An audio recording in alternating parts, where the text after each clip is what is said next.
محترم حضرات، ہم آپ سے لگاتار درس حدیث کر رہے ہیں اور آج اس کا درس نمبر 483 ہے۔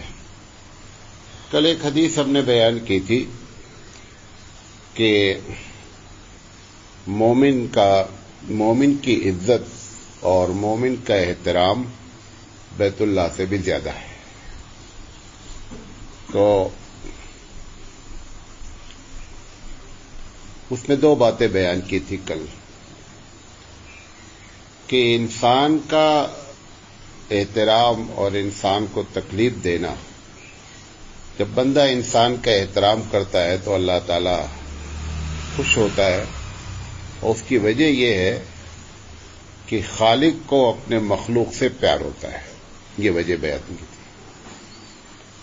اور پھر اس مخلوق میں انسان جیسے محترم ہے، اس انسان میں سب سے زیادہ جو محترم ہے وہ مومن ہے، اور مومن کی اتنی بڑی جو عزت بات کہی گئی کہ بیت اللہ سے زیادہ قابل احترام ہے، اس کی بنیادی وجہ اس کا اپنے اللہ پر ایمان لانا ہے۔ یہاں تک بات ہوئی تھی۔ یہ جو مومن کی عزت کی بات کہی گئی ہے، میں جو بات کہہ رہا ہوں،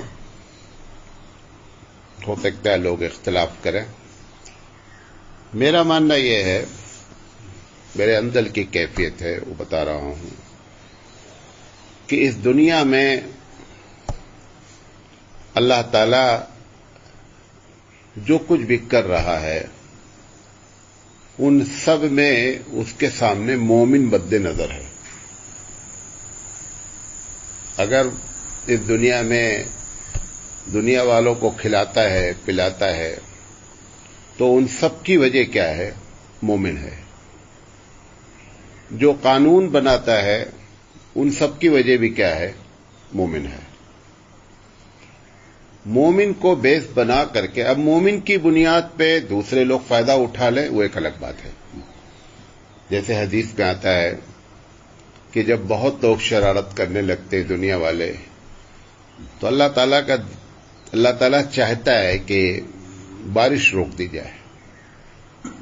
لیکن اس دنیا میں جو دوسری مخلوق ہے جن کو پانی کی ضرورت ہے، جیسے جانور ہی خاص سے، ان کی وجہ سے بارش برسا دیتا ہے، اور اس بارش کے برسانے سے دوسرے لوگ بھی کیا کر لیتے ہیں؟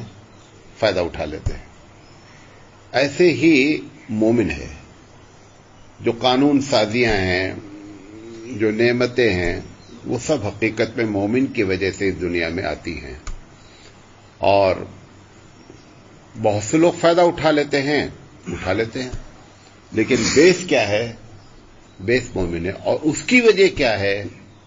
اس کی وجہ اس کا ایمان ہے، جو اللہ پر وہ ایمان لاتا ہے۔ کیونکہ مخلوق میں سب سے محترم انسان ہے، اور انسان میں سب سے محترم وہ ہے جو اللہ پر ایمان لاتا ہے۔ میں نے آپ کو کل ایک بات بتائی تھی کہ اللہ کے نزدیک مومن کی عزت،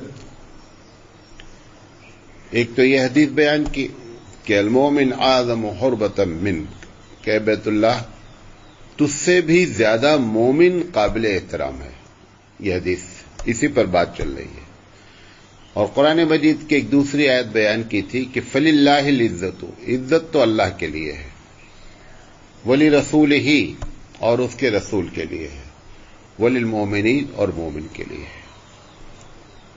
تو اب مومن کو جن چیزوں سے تکلیف پہنچے گی، وہ سب کا سب حرام ہے، ناجائز واجائز کی بات نہیں ہے۔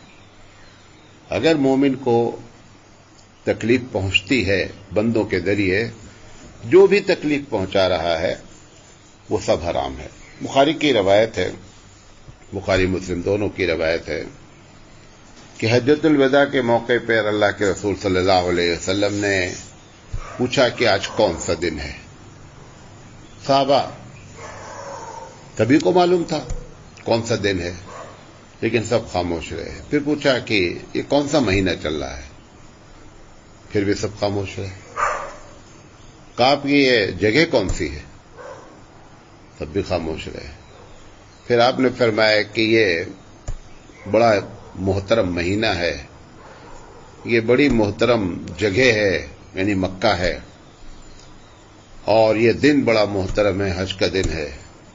یہ فرما کر کے آپ نے فرمایا کہ مومن کی ان دماءکم و اموالکم حرام علیکم کا حرمت یومکم ھذا فی بلدکم ھذا فی شہرکم ھذا۔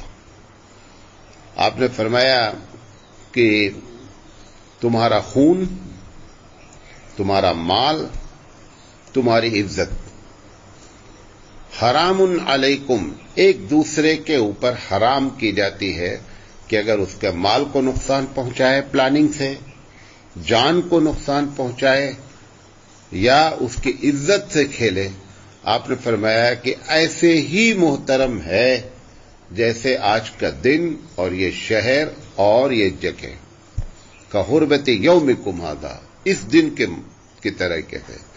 اتنی زیادہ اللہ کے رسول صلی اللہ علیہ وسلم کے ذریعے اللہ نے مومن کی شان بیان فرمائی ہے۔ اس میں 3 باتیں کہی گئی ہیں۔ مومن کے سب سے پہلے خون حرام ہے، قتل حرام ہے۔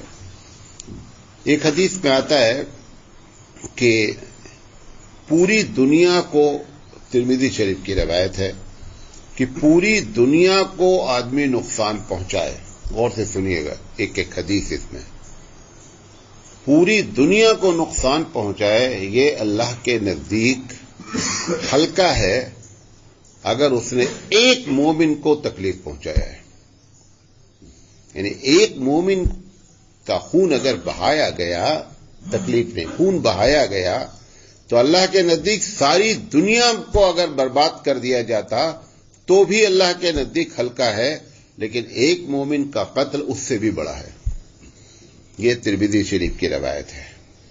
پھر آپ نے ایک دوسری جگہ فرمایا جو نسائی شریف کی روایت ہے کہ قتالہ کفر، اگر مومن کو کسی نے قتل کیا ہے تو آپ نے فرمایا کہ اس نے کفر کا کام کیا۔ کفر سے مراد یہ ہے کہ اگر ایک آدمی نے یہ سمجھ کر کے مومن کو قتل کر دیا کہ مومن کا خون بہانا جائز ہے، تو گویا اس نے اللہ کی آیت کا انکار کیا، اور اللہ کی آیت کا انکار کیا تو اس نے کفر کیا۔ مطلب یہ ہے کہ کافر کی سزا جیسے ہمیشہ ہمیش جہنم ہے، ویسے اس کی بھی ہمیشہ ہمیش سزا کیا ہے؟ جہنم ہے۔ تیسری جگہ اللہ کے رسول صلی اللہ علیہ وسلم نے فرمایا کہ ساری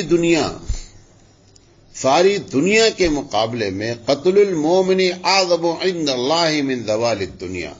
ملتی جلتی یہ بھی ترمذی کی روایت ہے کہ اگر مومن کا جو قتل ہے وہ قتل اللہ کے نزدیک پوری دنیا کے نقصان سے زیادہ ہے۔ جہاں پر قتل کی بات مومن کی کہی گئی ہے وہاں پر یہ بھی کہا گیا ہے، ایک جگہ کہا ہے قرآن مجید میں کہ ہمیشہ ہمیش جہنم ہے، حالانکہ ہمیشہ ہمیش جہنم مشرک کو ہوتی ہے، مطلب جو کفر کرتا ہے اس کو ہوتی ہے۔ تو بعض لوگوں نے کہا کہ اگر نیت کر کے کیا کہ مومن کا خون بہانا جائز ہے تو پھر یہ کفر کی کیٹیگری میں چلا گیا، لہذا ہمیشہ ہمیش جہنم ہے۔ اور جہاں پر قرآن مجید میں بھی حدیث میں تو کلیئر ہے کہ مومن کے قتل کو اللہ تعالیٰ نے شرک سے جوڑا ہے۔ شرک کے گناہ کا، جہاں پہ شرک کا گناہ ذکر ہے وہیں پر مومن کے قتل کا بھی ذکر ہے۔